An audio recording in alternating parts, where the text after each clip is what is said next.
মানুষের দেহের প্রতি ভালোবাসা আলাদা জিনিস, মানুষের নীতির প্রতি ভালোবাসাটা আলাদা জিনিস। খোলা চোখে আমার দেহকে যত্ন করা আলাদা জিনিস, আর আত্মিক চোখে আমার নীতিকে যত্ন করা আলাদা ব্যাপার। ও বান্দা, মনে রাখতে হবে, দাদা হুজুর কেবলাকে ভালোবাসি ভালোবাসি ভালোবাসি ভালোবাসি, আল্লামা রুহুল আমিন সাহেব রহমাতুল্লাহ আলাইহিকে ভালোবাসি, খোলাফাতার হুজুর আল্লামা বজলুর রহমান দরগাপুরীকে ভালোবাসি, পানিগোবরার হুজুর বড় হাফেজ সাহেব কেবলাকে। এই সমস্ত মানুষেরা আমাদের দেশের গৌরব। ইসলামের তারা এক একজন দিকপাল ছিলেন, কিন্তু এদের অনেক ভালোবাসা আমরা দেখাতে পারি। কিন্তু বান্দা, মনে রাখতে হবে, মৌখিক দৈহিক এই ভালোবাসা দিয়ে আল্লাহর জান্নাত কখনো পাওয়া যাবে না, যত সময় পর্যন্ত ভালোবাসার মানুষের নীতিতে আপনি ভালোবাসতে না পারবেন। সবাই তো বলে ইয়া নবী সালাম আলাইহি, কিন্তু পাঁচ ওয়াক্ত নামাজ বাদ দিয়ে বললো, নবী তোমার উপরে শান্তি বর্ষণ হোক। এই বেনামাজি সালাম নবী নিচ্ছে বলে মনে হয়। যে নবীর ফাতেমা বললেন হুজুর ইন্তেকালের শেষ মুহূর্তে, জীবনের একেবারেই জীবন সন্ধ্যার ঘনিয়ে এসেছে, শেষ মুহূর্তে ইশারা করলেন, আমি ফাতেমা বুঝলাম আব্বু কিছু কথা বলবেন। আস্তে আস্তে কানটা আমার আব্বুর ঠোঁটের কাছে দিয়ে দিলাম। আব্বু আমাকে বললেন, ফাতেমা আসসালাত আসসালাত আসসালাত, নামাজ নামাজ নামাজ। ফাতেমা বলেছেন, এই কথার পরে নবী আর পৃথিবীর কারো সঙ্গে কোনো কথা বলতে পারেননি, ইন্তেকাল করেন। এটাই ছিল রাসূলুল্লাহর জীবনের শেষ আওয়াজ, শেষ শব্দ, শেষ বাক্য।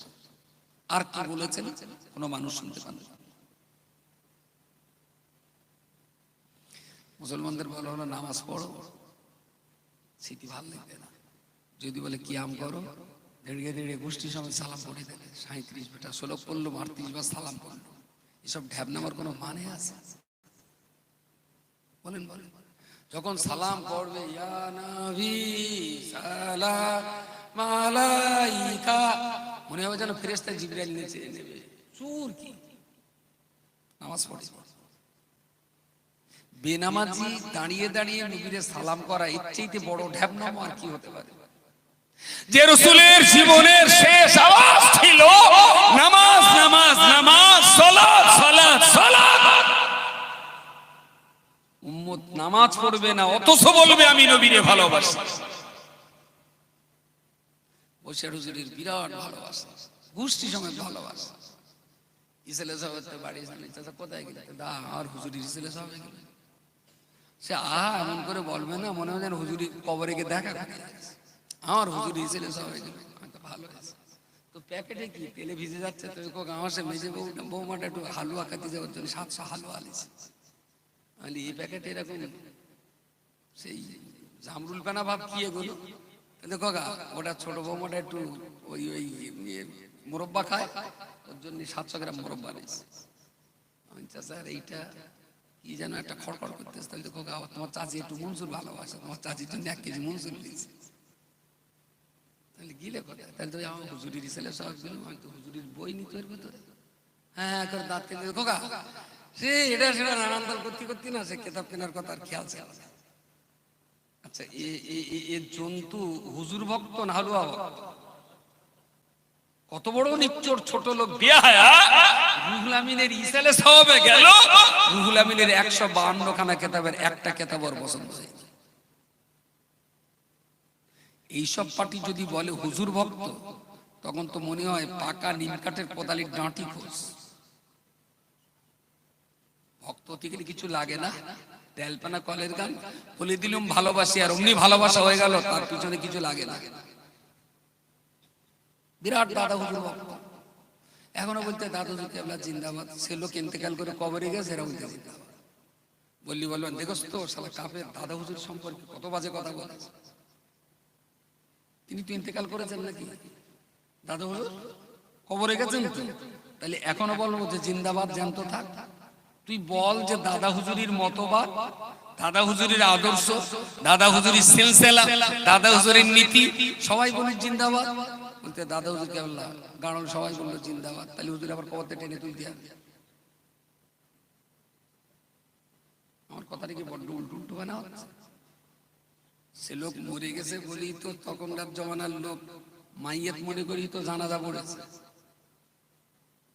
نويت أن أؤدي 4 تكبيرة صلاة الجنازة فرض الكفاية الثناء لله تعالى والدعاء لهذا বলেন বলেন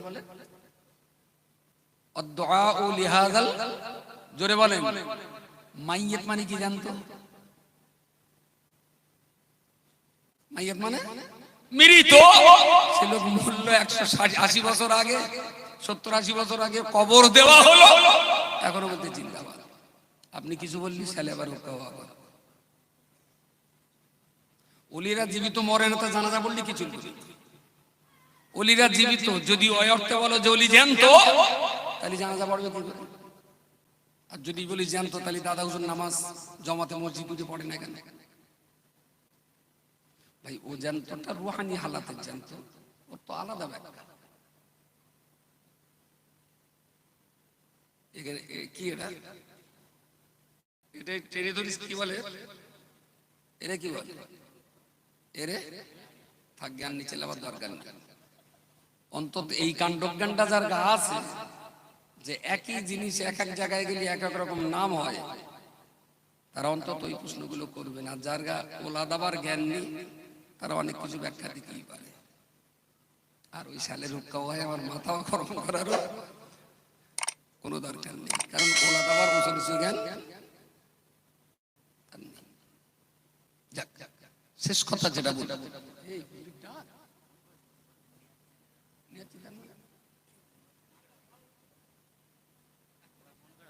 না আমরা ইয়েতে যেতে হবে, শীতলে যাবো।